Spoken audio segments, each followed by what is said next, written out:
Assalamualaikum warahmatullahi wabarakatuh. Di sini saya akan menjelaskan tentang analisis kebahasaan dan penggunaan bahasa baku yang baik dan benar.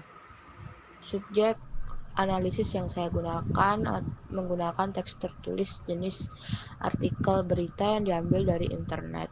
Topik berita yang akan saya analisis kebahasaannya adalah kekerasan dan pelecehan dengan judul 1187 korban kekerasan terhadap perempuan dan anak ditangani di Daerah Istimewa Yogyakarta selama tahun 2023. Kemudian masalah yang akan saya bahas adalah yang pertama penggunaan istilah, kedua struktur kalimat, yang ketiga penggunaan kata ganti, dan yang keempat adalah penggunaan tanda koma, huruf kapital, dan kata hubung.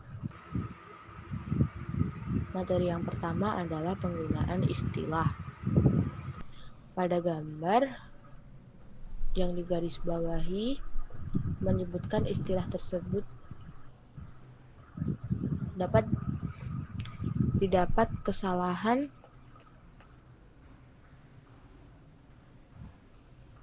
istilah dinas P3AP2DIY dapat disingkat menjadi DP3AP2DIY setelah disebutkan pertama kali.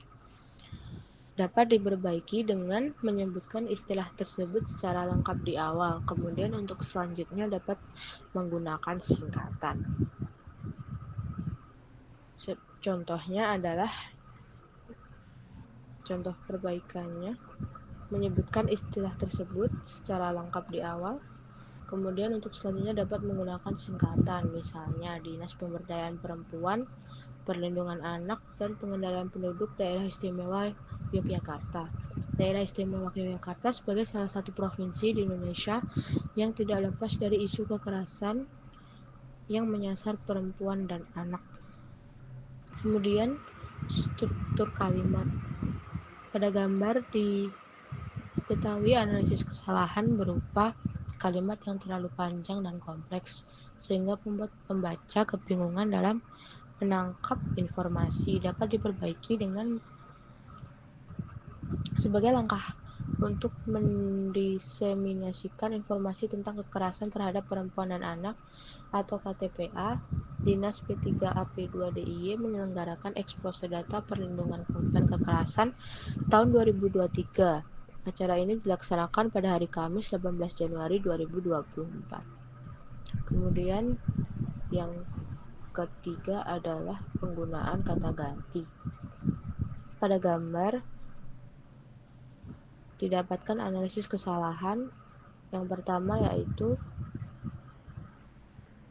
pada kalimat pertama kata ganti yang digunakan untuk merujuk pada pelaku tetapi bisa menjadi ambigu. Dapat diperbaiki dengan namun tidak semua pelaku kekerasan dapat terdata secara rinci, khususnya pelaku yang dilayani oleh rumah sakit dan tidak ditindaklanjuti dengan pendampingan UPT PPA maupun penanganan hukum. Kemudian penggunaan kata ganti yang kedua adalah pada gambar pada kalimat kedua kata ganti ini merujuk pada situasi yang tidak jelas. Dapat diperbaiki dengan situasi ini menunjukkan bahwa kekerasan tidak hanya terjadi secara langsung tetapi juga dapat berawal dari sarana online yang diakses oleh masyarakat. Kemudian yang kedelapan adalah penggunaan tanda baca koma, kapital, dan kata hubung. Didapatkan 3 kesalahan analisis. Yang pertama, kata kekerasan terhadap anak dan kekerasan suami terhadap istri seharusnya tidak perlu menggunakan huruf kapital bila tidak memenuhi syarat penggunaan huruf kapital yang baik dan benar. Yang kedua adalah penggunaan kata dan yang berlebihan.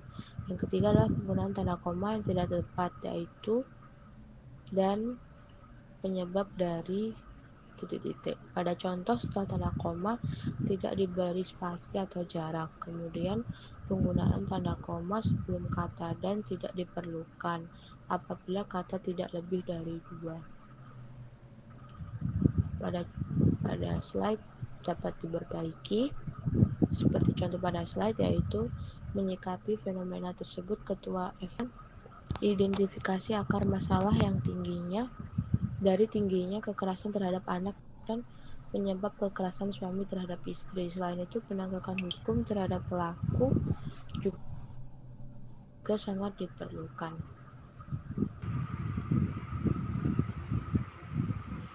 Sekian penjelasan dari saya. Wassalamualaikum warahmatullahi wabarakatuh.